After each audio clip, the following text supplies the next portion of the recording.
नमस्कार दोस्तों,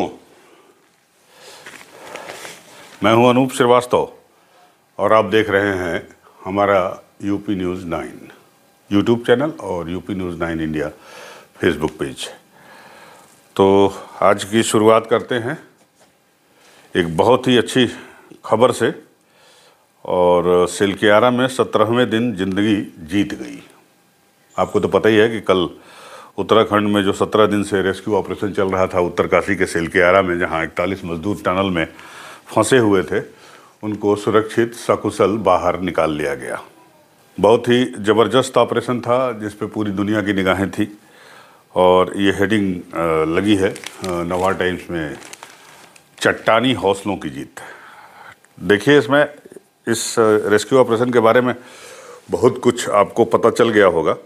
और देर आए दुरुस्त आए, या अंत भला तो सब भला, ये सभी कहते हैं। और इस तरह से इसका भी ये जो ऑपरेशन चला, इसमें बहुत सारे ईफ बट रहे होंगे या किए जाएंगे, लेकिन वो एक बार मैं फिर कहता हूँ, अंत भला तो सब भला। 41 मजदूरों की जान बच गई। क्योंकि कल ही एक खबर मैंने लोहाघाट से देखी थी। लोहाघाट यानी चंपावत, जो कि सीएम धामी, उत्तराखंड के सीएम धामी का इलाका है। वहाँ का एक बच्चा फंसा हुआ है, तो फंसा हुआ था इसी टनल में। तो उसके परिवार वालों की बाइट और परिवार वालों का इंटरव्यू आया था मेरे पास, जिसमें वो कह रहे थे कि उनके सब्र का बांध जो है अब वो टूट रहा है। उनका ये कहना था कि उन्हें लग रहा है कि अब काफ़ी मुश्किल होगी। मतलब एक तरह से आस छोड़ रहे थे वो, लेकिन ऐसा नहीं हुआ।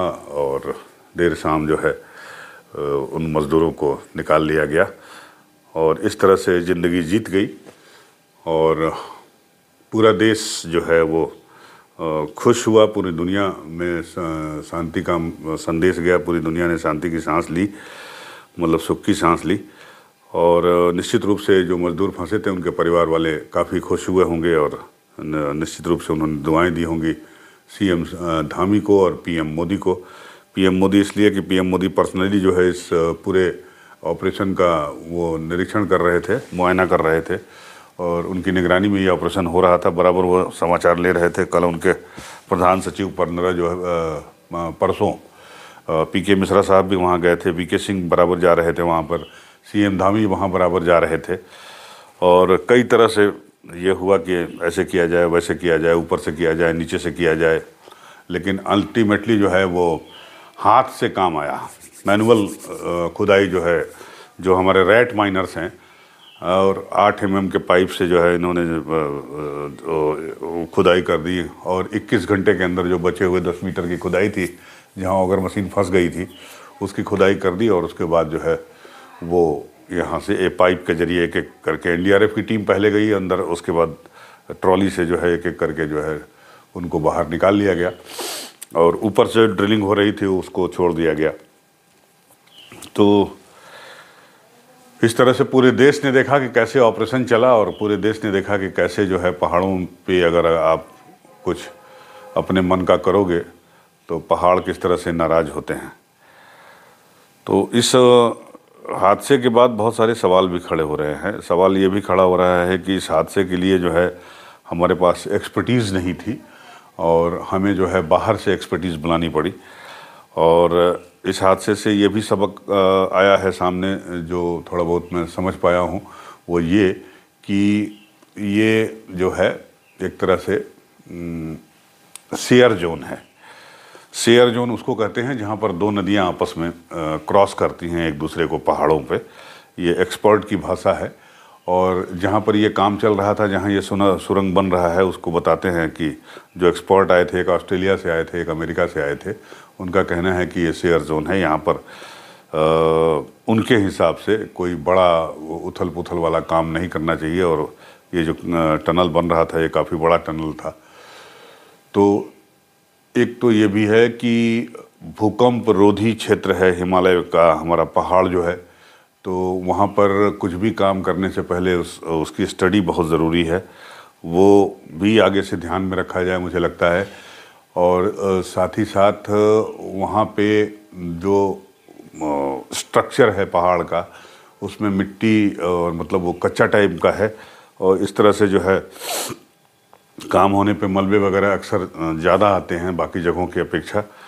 तो आगे से कोई काम हो तो उसके बारे में भी ध्यान रखा जाए, एक्सपर्टीज़ हमारे पास रहें पहाड़ों के, वो एक्सपर्ट हम तैयार करें और उनकी निगरानी में ये इस तरह की खुदाई या इस तरह के टनल या पहाड़ों पे जो डेवलपमेंट के प्रोजेक्ट चल रहे हैं उनको किया जाए। ये ठीक है, डेवलपमेंट पहाड़ों के लिए भी ज़रूरी है, लेकिन पहाड़ों की ज़रूरत के हिसाब से और पहाड़ों की प्रकृति और उनकी संरचना के हिसाब से हमें डेवलपमेंट करना होगा, जैसा मुझे लगता है। और मुझे उम्मीद है कि अगर मेरी बात किसी ज्ञानी और बड़े लोगों के पास पहुंच रही हो तो वो इस पे ध्यान देंगे। साथ ही साथ सबसे ज़रूरी है कि आप हमारा जो हिमालय पहाड़ है, क्षेत्र है, उसकी प्रकृति को समझें। इसके अलावा इस तरह के हादसे फ्यूचर में ना हो, उसको बचाव के उपाय तो किए ही जाएं। साथ ही साथ कुछ ऐसा भी किया जाए कि हमें बाहर से अब 25 टन ऑगर मशीन न बनानी, 25 टन की ऑगर मशीन बाहर से न बुलानी पड़े, बाहर से हमें एक्सपोर्ट न बुलाने पड़े। तो इस तरह से किया जाए। और पहाड़ पे वैकल्पिक इंतज़ाम क्या हो सकते हैं, विकास के वैकल्पिक रास्ता कैसे बन सकता है, और प्रकृति को सुरक्षित रखते हुए हम किस तरह से आगे बढ़ सकते हैं, इस पर भी विचार किया जाना चाहिए। उत्तराखंड में जो तमाम पहाड़ हैं और जो शहर हैं वहाँ पे अनियंत्रित विकास हो रहा है, बिल्कुल मतलब योजना विरुद्ध जिसको कह जाते हैं, अनियोजित जिसको कह सकते हैं, हिंदी का शब्द है, सुनियोजित नहीं अनियोजित, उस तरह का विकास हो रहा है। तो उस पर रोक लगनी चाहिए। और हालांकि अखबारों में बहुत कुछ लिखा है आज इसके बारे में, सारे अखबारों में सिर्फ यही ही लिखा है, इसी बात को मेंशन किया गया है। लेकिन ये है कि इसके सबक के बारे में नवभारत टाइम्स में ये संपादकीय छपा है कि उत्तरकाशी के सिलक्यारा में बन रही सुरंग में ये बात भी सामने आई है कि इस जगह के आसपास 2 स्थानीय फाल्टों की उत्तर से दक्षिण तक कटान है। क्या सुरंग बनाने के पहले इसका अध्ययन नहीं किया गया? और इस इलाके में ऐसे इलाकों में जहाँ पर ये होता कटान होता है उत्तर से दक्षिण तक, या शेयर जोन होता है, वहाँ पे भूस्खलन ज़्यादा होता है। और जब ये सुरंग बन रही थी तब वहाँ मज़दूरों ने लगातार इस बात की शिकायत की थी कि यहाँ पर ज़रूरत से ज़्यादा मलबा गिर रहा है। लेकिन वो कंपनी जो बना रही है, पता नहीं कौन सी कंपनी है, नवयुग है, कुछ ऐसे का नाम है उसका, तो उसके अधिकारियों ने या जो सरकारी अधिकारी वहाँ पर जो सरकारी बंदा होगा, सरकारी नुमाइंदा होगा, उसने उन लोगों की बातों पर ध्यान नहीं दिया, मज़दूरों की बातों पर, और जिसका खामियाजा हमें इस तरह से भुगतना पड़ा। 17 दिन तक हम मेंटल ट्रॉमा में रहे। तो अगर उनकी बातों पर ध्यान दिया गया होता, मज़दूरों की बातों पर, जब उन्होंने शिकायत की कि साहब मलबा ज़्यादा गिर रहा है यहाँ पे, तो हो सकता था कि ये हादसा होने से इसको अवॉइड किया जा सकता था, इससे बचा जा सकता था। साथ ही साथ हिमालय का रोड मैप जो है, अब उसको तैयार करने में थोड़ी सावधानी बरतने की ज़रूरत है। और किस तरह से रोड मैप तैयार किया जाए ताकि जो है पहाड़ के स्ट्रक्चर को ज़्यादा नुकसान ना पहुँचे, और साथ ही साथ हम विकास के काम को भी कर सकें, इस पर ध्यान देना चाहिए। एक्सपर्ट हम तैयार करें, मशीनें जो है किस तरह की ज़रूरत पड़ने पर भूस्खलन हो जाता है, रास्ता बंद हो जाता है, सुरंग बंद हो जाता है, तो किस तरह से कितनी जल्दी हम जो रिक्वायर्ड मशीन्स हैं या मशीनरी है उसको हम कैसे वहाँ तक पहुँचा सकें, कैसे उसका इस्तेमाल बेहतर से बेहतर तरीके से कर सकें, इन सारी चीज़ों पे हमें ध्यान देना होगा। और किस पहाड़ में कितना छेद करना है, कितना सुरंग बनाना है, इस सारी चीज़ों का अध्ययन आप करें। एक्सपर्ट लोग हैं, बहुत सारे एक्सपर्ट हैं, हमारे रुड़की IIT में बहुत सारे एक्सपर्ट बैठे हुए हैं, वो दुनिया भर को सलाह देते हैं, और आपके तो स्टेट में बैठे हुए हैं। तो मुझे लगता है कि इस तरह के जो मेजर प्रोडक्ट्स हैं, मेजर प्रोजेक्ट हैं जो उत्तराखंड में चलाए जा रहे हैं, उनको उनसे पहले एक बार ज़रूर सलाह ले लें, उनसे ज़रूर समझ लें। हिमालय पहाड़ के स्ट्रक्चर की जो समझ रखते हैं एक्सपर्ट, उनकी राय ज़रूर ले लें। तो चलिए, एक बार फिर से मैं यही कह सकता हूँ कि देर आए दुरुस्त आए, और सिलक्यारा से जो सबक हमें मिले हैं, उन सबक से हम आगे इस तरह की गलतियों को दोहराने से बचेंगे। मुझे ऐसा ही लगता है, ऐसी उम्मीद है। और अब बढ़ते हैं आगे। मुझे उम्मीद है कि सारे मज़दूर सुरक्षित होंगे। रात बीत चुकी है, 14 घंटे से ज़्यादा हो चुके हैं, उनको 12-14 घंटे हो चुके हैं वहाँ टनल से निकले हुए, तो बिल्कुल ठीक ठाक होंगे वो। उन मज़दूरों के हौसले को हम सलाम करते हैं, उनके जज्बे को सलाम करते हैं, उनके ज़िंदगी जीने के जज्बे को। जिस तरह से उन्होंने 17 दिन काटे वहाँ पर, बहुत ही हिम्मत का काम है, बहुत ही मतलब जीवट का काम है। और साथ ही साथ उस पूरी रेस्क्यू ऑपरेशन टीम को बधाई जो वहाँ पर मौजूद थे, एक गांव वाले से लेके इंजीनियर जो अमेरिका से आए, ऑस्ट्रेलिया से आए, उन सब को, सरकार को, सेना को, जो भी लोग वहाँ पर थे, सबको बधाई, सबको धन्यवाद यूपी न्यूज़ की तरफ से, यूपी न्यूज़ के दर्शकों की तरफ से कि आप लोगों ने बहुत ही अच्छा काम किया। और हमें उम्मीद है कि इस तरह से जो है इस तरह की घटनाएं आगे से नहीं होंगी। तो चलिए आगे बढ़ते हैं और आज बात करते हैं कि दो बातें आपसे करेंगे आज, दो बातें। और एक तो हम बात करेंगे आपसे उस पर क्या बोलते हैं कि तेलंगाना इलेक्शन पे बात करेंगे। और बिहार सरकार का एक फरमान आया है, बिहार में छुट्टियों पर उनका एक एकेडमिक कैलेंडर जारी हुआ है, जिस कैलेंडर को लेकर काफ़ी बवाल मचा हुआ है। आपने देखा होगा, कल हमने एक खबर डाली थी, उसमें केंद्रीय मंत्री जो हमारे हैं अश्विनी चौबे, उनका बयान छपा है। और उन्होंने कहा है कि जो है ये जो एकेडमिक कैलेंडर है ये मुस्लिम तुष्टीकरण की बात करता है, या मुस्लिम तुष्टीकरण का एक प्रतीक है। बीजेपी इसे बर्दाश्त नहीं करेगी और बीजेपी जो है इसका विरोध करेगी। तो ये बवाल चल रहा था। उनका बयान, अश्विनी चौबे का बयान और ख़बर हमारे चैनल पे जो है वो पड़ी हुई है, कल शाम की है, आप देख सकते हैं उसमें कि उनके बयान से मैं क्या है। तो उससे पहले हम आते हैं तेलंगाना चुनाव पर। तेलंगाना चुनाव को लेकर भी कल सोनिया गांधी ने एक अपनी अपील जारी की, भावुक अपील की है उन्होंने वहाँ तेलंगाना के लोगों से कि कांग्रेस की सरकार वो बनाएं। और आप लोगों ने मुझे बहुत प्यार दिया है, बहुत सम्मान दिया है, आप लोग मुझे अम्मा कहते हैं, और स्वास्थ्य कारणों से या किन्हीं भी कारणों से मैं आपके पास नहीं आ पाई। तो ये वीडियो मैसेज जो है वहाँ प्रसारित किया गया। और उस वीडियो मैसेज के साथ ही प्रियंका की सभाओं में जिस तरह से भीड़ दिखाई दी है, वो भीड़ भी दिखाई गई है। और साथ ही साथ कल राहुल गांधी बड़े मुखर थे वहाँ पर, और उन्होंने कहा कि साहब मानहानि के मुकदमे में, मानहानि जैसे मुकदमे में मुझे 2 साल की सज़ा हो गई, मेरा घर छीन लिया गया, मेरी संसद सदस्यता चली गई, लेकिन जो है यहाँ पर बीआरएस के जो मुखिया हैं के चंद्रशेखर, उनके खिलाफ़ कुछ नहीं हुआ। ओवैसी के खिलाफ़ कुछ नहीं किया जाता, ओवैसी जो है भारतीय जनता पार्टी के साइलेंट सपोर्टर हैं। इस तरह की बातें बहुत सारी इलेक्शन में उठी। कल के चुनाव प्रचार में, कल आखिरी दिन था चुनाव प्रचार का, आज डोर टू डोर कैंपेन होगा। उसके बाद कल जो है सुबह 7 बजे से वोटिंग होगी तेलंगाना में। और तेलंगाना की तरफ जो है निगाहें सबकी पड़ी हुई हैं। उसमें जो है क्या होगा ये सबके मन में सवाल है। और माना ये जा रहा है कि इस बार बीआरएस जो पिछले 3 बार से चुनाव जीत रही है, इस बार उसकी स्थिति बहुत अच्छी नहीं है और कांग्रेस वहाँ कोई चमत्कार कर सकती है।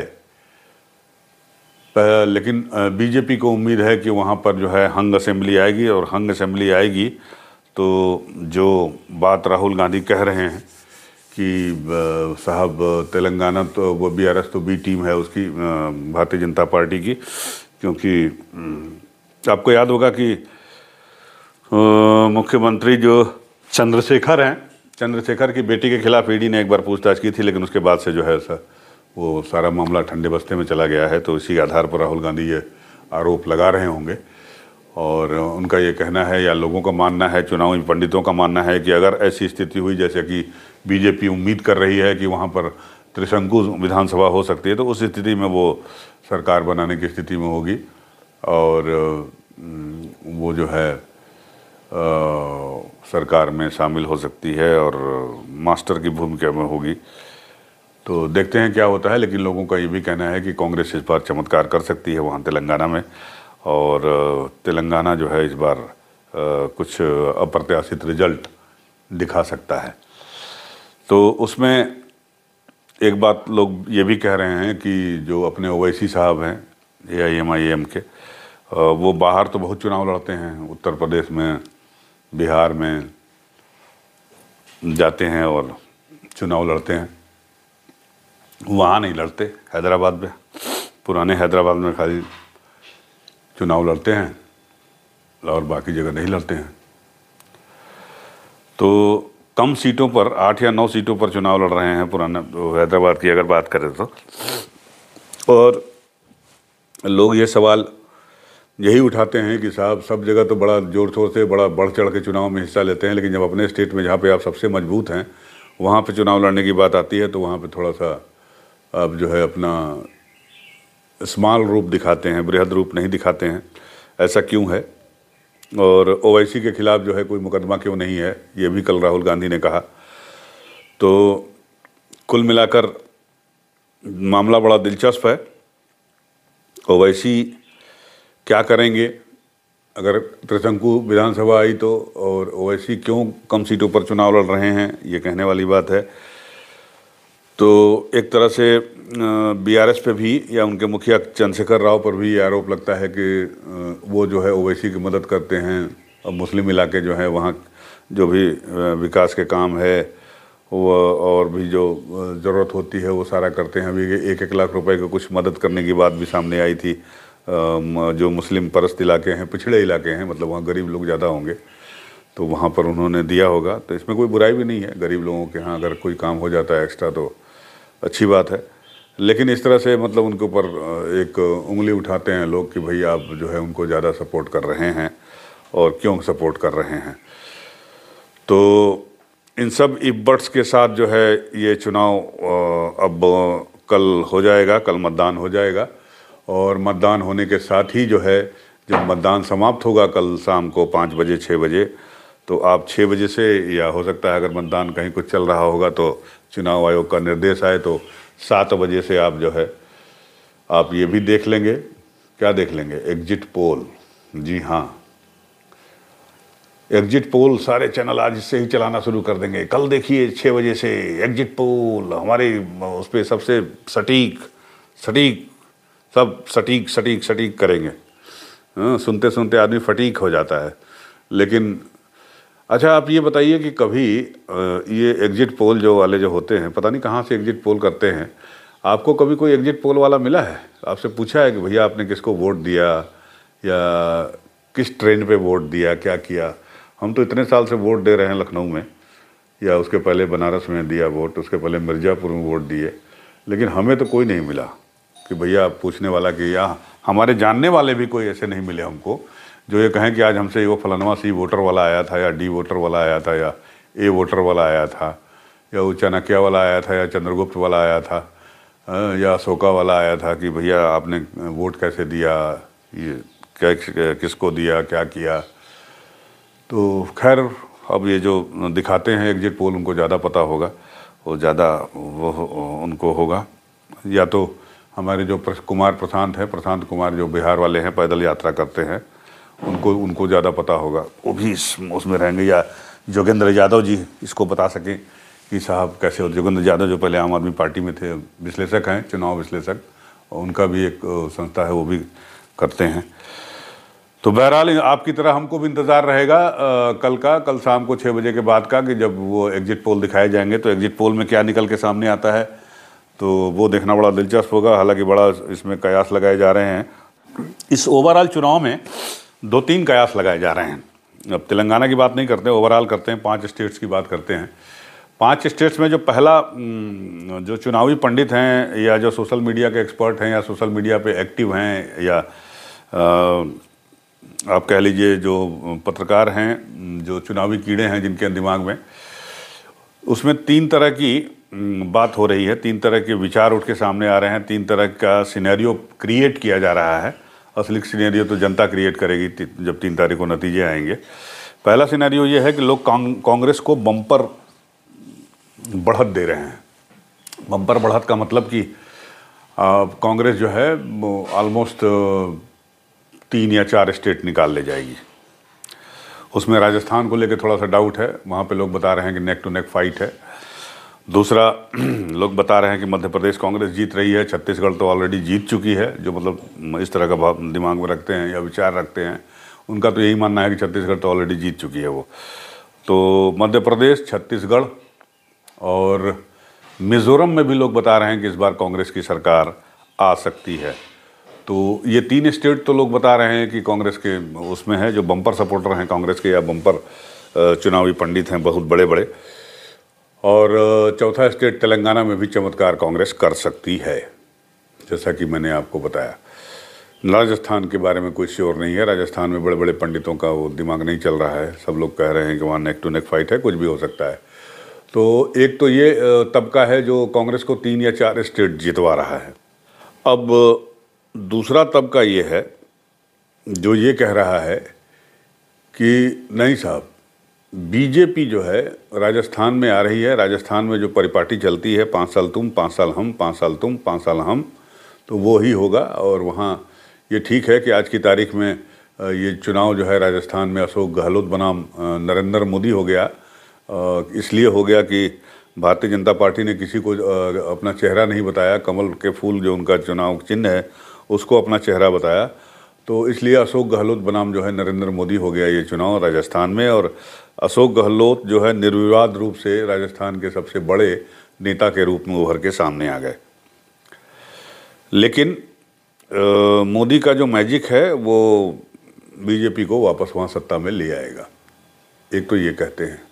और मतलब बीजेपी जो है वो जो परिपाटी है वो बरकरार रहेगी, कांग्रेस कितना भी जोर लगा ले। ठीक है, आज से 6 महीना साल भर पहले जो है कांग्रेस 40-50 सीटों पर थी, लेकिन पिछले 1 साल में कांग्रेस ने काफ़ी अच्छा किया है, काफ़ी पैचअप किया, काफ़ी मतलब होमवर्क किया। उसमें अशोक गहलोत की बड़ी भूमिका थी और सचिन पायलट की भूमिका थी, आला कमान की भूमिका थी, और इन लोगों ने मिल के वो किया, नुकसान की भरपाई की, जिसको कहते हैं डैमेज कंट्रोल किया। और डैमेज कंट्रोल की वजह से कांग्रेस आज जो है 70-80 या 100 सीटों की बात कर रही है। तो ये पिछले 1 साल में हुआ है, लेकिन फिर भी जो है इतना काफ़ी नहीं है, क्योंकि ये अशोक गहलोत और सचिन पायलट के बीच जो मनभेद था वो मनभेद तक है रहेगा या फिर से तो मनभेद हो जाएगा। ये टेम्पररी सीज फायर है, कुछ कुछ ऐसी बातें हो रही हैं, इसलिए लोग कह रहे हैं कि साहब वहाँ मुकाबला टफ तो है, लेकिन बीजेपी जो है वो हो जाएगी। पहले बीजेपी दावा कर रही थी 150 प्लस का, लेकिन अब बीजेपी भी दावा नहीं कर रही है, वो 120 से 22 की बात कर रही है। तो एक तो ये है। दूसरा, लोग कह रहे हैं कि बीजेपी वहाँ पे तेलंगाना में कमाल कर सकती है, और क्योंकि लोग वहाँ पे कांग्रेस से भी उब चुके हैं, कांग्रेस को भी देख चुके हैं, बीआरएस को भी देख चुके हैं, जो भी हो मतलब दोनों एक जैसे हैं, ऐसी इस तरह की बातें हो रही हैं। तीसरा जो है एमपी को लेके लोग कह रहे हैं कि एमपी में भी जो है हम फाइट बैक कर रहे हैं, और बीजेपी एमपी में भी जो है अपना प्रभाव, अपना जलवा, अपनी जीत जो है दिखा सकती है, अपना दमखम जो है बनाए रख सकती है। तो एमपी के बारे में भी लोग कह रहे हैं। हालांकि छत्तीसगढ़ के बारे में कोई नहीं कह रहा है कि बीजेपी जीतेगी, और मिज़ोरम के बारे में भी लोग कह रहे हैं कि जी नहीं साहब, थोड़ा बहुत दिक्कत हुई थी लेकिन वहाँ अब सब ठीक है, और मिज़ोरम में भी बीजेपी सरकार बना लेगी। तो ये 2 बातें हैं, 2 पंडित कह रहे हैं। तीसरा जो खेमा है, जो छोटा है, कम है, उसका ये कहना है कि साहब ये न तुम जीते न मैं हारा है, या तुम हारे न हम जीते, ये वाली स्थिति होने वाली है। इसमें से जो है 5 स्टेट्स में से जो है ऑलमोस्ट बराबरी का मामला हो जाएगा, और इस चुनाव के रिजल्ट से जो है वो लोकसभा का चुनाव पे कोई फ़र्क नहीं पड़ने वाला है। और ये जो लोग बात कह रहे हैं कि सेमीफाइनल है और ये है वो है, ऐसा कुछ नहीं है। 2 स्टेट 3 स्टेट बीजेपी जीती रही है, जीती लेगी, और 3 स्टेट जो है वो कांग्रेस के पास हो सकता है, जा सकती है, या 3 स्टेट बीजेपी जीत सकती है और 2 स्टेट कांग्रेस के पास जा सकती है। तो मुकाबला बराबरी कराएगा, और इस मुकाबले के परिणामों का जो है कोई फ़र्क जो है लोकसभा चुनाव पर नहीं पड़ेगा। लोकसभा चुनाव जो है वो राष्ट्रीय मुद्दे पर लड़े जाएंगे, लोकसभा चुनाव जो है वो मोदी के चेहरे और राहुल गांधी के चेहरे पर लड़े जाएंगे, या किसी बड़े चेहरे पर लड़े जाएंगे। और डिपेंड करता है कि जो विपक्षी गठबंधन है वो कैसा परफॉर्म करता है, कैसा बिहेव करता है आने वाले समय में, किस तरह से एकजुट होता है, किस तरह से अपनी नीतियाँ लोगों तक पहुंचाने में सफल हो सकता है। तो इसको भूल जाइए कि 5 विधानसभा के जो चुनाव हो रहे हैं ये इस तरह से सेमीफाइनल हैं, तो ऐसा कुछ नहीं है। तो ये सब चीज़ें हैं। बहरहाल कल जो है वोटिंग के बाद आपको इंतज़ार करना है और हमें भी इंतज़ार रहेगा, जैसा होगा हम आपके साथ बताएंगे। अब आते हैं लास्ट एक जो है कि बिहार में हमने जैसा कि आपको बताया कि छुट्टियों को लेकर बवाल हुआ, तो बवाल होने के बाद जो है वो शिक्षा विभाग का एक बयान आया है। उसमें कहा है कि भैया जिस कैलेंडर की बात जो कर रहे हैं बीजेपी वाले, या सनी चौबे कर रहे हैं, या सम्राट चौधरी कर रहे हैं, या शाहनवाज हुसैन कर रहे हैं, तो उसमें दिक्कत यह है कि उसमें 2 कैलेंडर हो गए हैं। 2 कैलेंडर से ये विवाद उठ गया है। और बीजेपी जिस कैलेंडर की बात कर रही है वो है उर्दू स्कूलों की छुट्टी का कैलेंडर देखकर लगाया उन्होंने। यार मतलब उर्दू स्कूल जो हैं उनका अलग कैलेंडर होता होगा, वो बिहार सरकार का कैलेंडर नहीं है। और वही कैलेंडर बीजेपी ने देख लिया जिसको लेके वो हाय तौबा कर रही है, सनातन धर्म पे सवाल उठा रही है। लेकिन सवाल कल ये खबर हमारी चैनल पे है, मुझे थोड़ा सा इस बात को लेकर भी वो था मन में संशय कि कोई भी सरकार जन्माष्टमी और शिवरात्रि की छुट्टी कैंसिल करने की बात सोच नहीं सकती। वो क्या है, वो वैश्विक सरकार क्यों ना आ जाए बिहार में, तो जन्माष्टमी और शिवरात्रि की छुट्टी तो कैंसिल नहीं कर सकते। अगर किएंगे तो फिर तो वो मतलब वो दूसरी बात हो जाएगी, वो आप समझ रहे हैं। तो ये मेरे ख्याल से आज इस विवाद का पटाक्षेप हो जाना चाहिए कि जो विवाद खड़ा हुआ है और जिसमें बीजेपी का आरोप है कि नीतीश सरकार ने जो है जन्माष्टमी, महाशिवरात्रि, बसंत पंचमी जैसे हिंदू त्योहारों की छुट्टियां कम कर दी है, मुस्लिम त्योहारों पर छुट्टी बढ़ा दी है ईद बकरीद पे, और मुस्लिम इलाके जैसे किशनगंज है, अररिया है, सुपौल, उधर जो आपका सीमांत ज़िले हैं वहाँ पर जो है वो शुक्रवार को छुट्टी घोषित कर दी गई है। और अम्बेडकर जयंती पे छुट्टी बनी हुई है, गांधी जयंती की छुट्टी ख़त्म हो गई है। तो इस मामले पर तमाम बयान आए, कल वो सुशील मोदी के आए और एक बयान तो हमारे चैनल पे आप देख ही रहे हैं सनी चौबे का। तो और उन्होंने बिहार का कहना, उन्होंने कहा कि बिहार सरकार जो है राज्य का इस्लामीकरण कर रही है, और इसे जो है गिरिराज सिंह का बयान आया कि भैया इस्लामिक रिपब्लिक ऑफ बिहार करार दिया जाना चाहिए। तो बिहार सरकार के मंत्री अशोक चौधरी ने कहा कि सीएम जरूर दखल देंगे। आरजेडी ने भी कहा कि शिक्षा विभाग को रक्षाबंधन पर छुट्टी घोषित करने पर फिर से विचार करना चाहिए।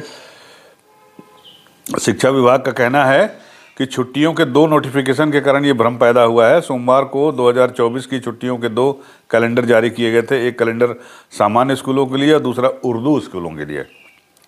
दोनों कैलेंडर में 7-7 छुट्टियां हैं। उर्दू स्कूलों में ईद बकरीद की छुट्टियां बढ़ी तो हिंदू पर्वों की कम है।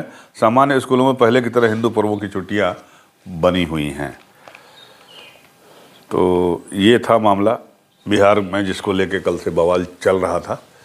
तो शिक्षा विभाग जो है वो सामने आया, उसने कहा कि भैया आपके पास जो कैलेंडर पहुंचा है वो उर्दू स्कूल की छुट्टी वाला कैलेंडर है, हिंदू स्कूल वाला या सामान्य स्कूलों का कैलेंडर तो ये है, इसमें कोई छुट्टी कैंसिल नहीं की गई है।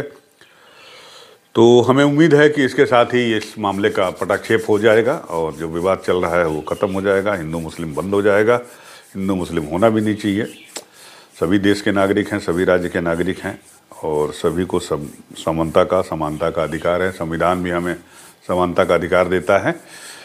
तो चलिए आज की वक्त कही में इतना ही, और फिर मिलते हैं आपसे अगले वीडियो में।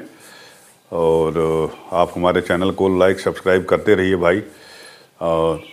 देख तो काफ़ी रहे हैं लेकिन सब्सक्राइब कम कर रहे हैं, थोड़ा सब्सक्राइब कर दिया करिए, उससे हो जाएगा, थोड़ा सा सीना चौड़ा रहता है। ठीक है, तो चलिए मिलते हैं अगले वीडियो में, तब तक के लिए नमस्कार।